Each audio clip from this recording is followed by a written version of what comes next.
Éric Baudouin, parlons dans le cadre de ces solutions RH, qui est notre rubrique hebdomadaire. Vous êtes directeur général de Oasis Consultant.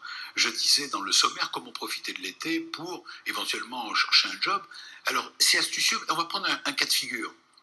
L'entreprise, parce que vos clients, ce sont les entreprises principalement. Exactement. Une entreprise qui a décidé de se séparer d'un collaborateur, eh bien, lui propose notamment, peut-être, de faire appel à un cabinet de placement, c'est ça? C'est ça, oui. C'est ce que vous êtes au départ. Notre métier, c'est accompagner les cadres, les dirigeants, parfois des non-cadres, sur leur recherche d'emploi, l'aide à la création d'entreprise, pour les aider à rebondir. Alors, il y a différents cas de figure. Il y a celui qui dit je me débrouille tout seul, j'ai mes réseaux, je prends mes sous et je m'en vais, take money and run. C'est ça, non? Je caricature.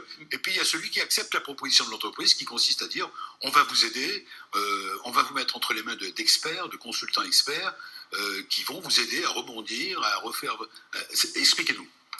C'est dans des moments de transition professionnelle, de transaction, de licenciement économique.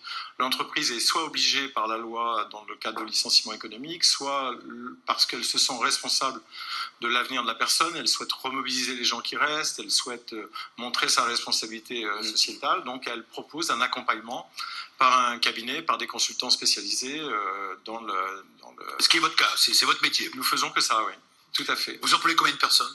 Aujourd'hui, nous sommes à peu près 80 consultants, beaucoup plus modestes que mon voisin. Donc vous êtes le créateur d'Oasis? Oui, je suis l'un des fondateurs. C'est un cabinet d'associés et nous y tenons beaucoup. Et voilà, nous intervenons dans ces moments difficiles, chargés d'émotions. On a parlé d'émotions, de passion dans le métier. Il s'agit de faire ressortir aussi ces points pour les personnes qui sont concernées. Alors, vos forces, entre guillemets, vos experts plutôt, sont positionnés sur des fonctions. On peut les lister rapidement aux fonctions RH. On a fonctions finance, juridique, etc.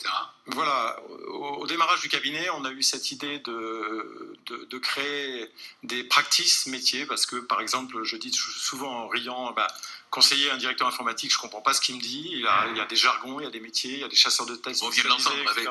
Oui, on vient de l'entendre, il y a des spécialisations. Donc on a créé les attentes des cadres que nous accompagnons, c'est d'être bien compris par le consultant qui les accompagne, éventuellement pour envisager, pourquoi pas, une reconversion. Ah, et là, on peut vous donner les coordonnées de la traductrice, si vous voulez. J'ai noté. Pour les travailler en Italie. J'ai noté. Et donc, nous nous sommes organisés en practice métier, avec une practice métier financier, marketing, industrie, etc. Alors, pourquoi l'été est un bon moment? Chasse aux idées reçues, la moitié des entreprises sont fermées ou en vacances, mais l'autre moitié est ouverte.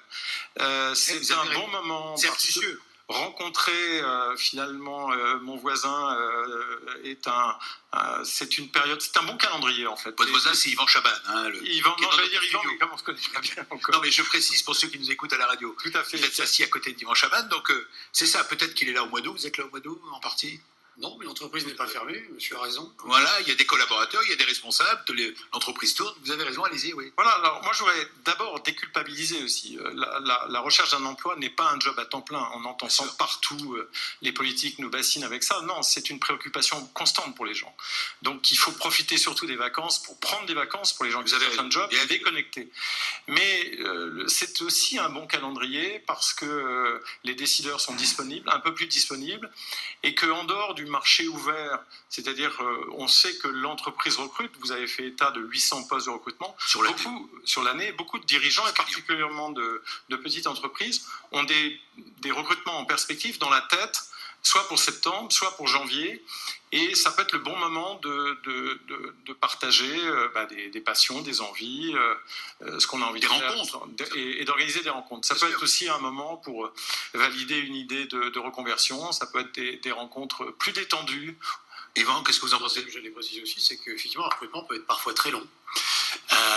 Puisque certains peuvent être courts aussi, mais néanmoins, certains d'entre eux peuvent durer 6 mois. Oui, bien sûr. Et que pour un dirigeant d'entreprise, trouver le bon candidat, c'est vital, c'est clé, avant tout.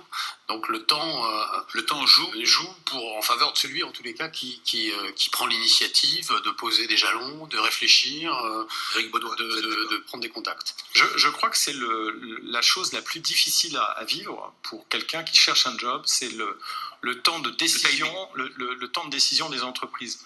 Avant 2008, on disait qu'entre le moment où un cadre rencontrait l'entreprise et le moment où il signait son contrat de travail, il se passait 2 mois. Aujourd'hui, on est plutôt sur un temps de 4 mois. Et donc, quand vous attendez pendant 4 mois la décision d'une entreprise, c'est horriblement long. Extrêmement long.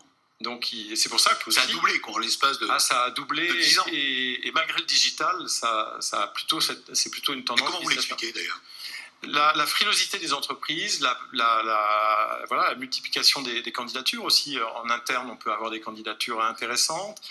Le côté international des entreprises où les managers veulent donner un avis sur le dernier recrutement, donc rencontrer le manager qui vient de Chicago peut prendre un peu de temps, etc. Donc ça devient complexe et c'est difficile à vivre pour les personnes concernées. Moi, je trouve que c'est un thème formidable de roman. Oui, bien sûr. Andrea, vous écoutez, vous êtes sage. Notre invité témoin, notre ami Andrea De Carlo. Toujours très curieux. Ça serait un bon sujet. Oui. Quelqu'un qui attend un job, mais ça va lui demander 4 mois. Qu'est-ce qu'il fait pendant 4 mois? Et sa vie, oui, attendant le job. On ne se en rend attendant pas. le job, c'est le titre. En attendant l'homme de Chicago. Alors écrivons ce livre et on le fera traduire.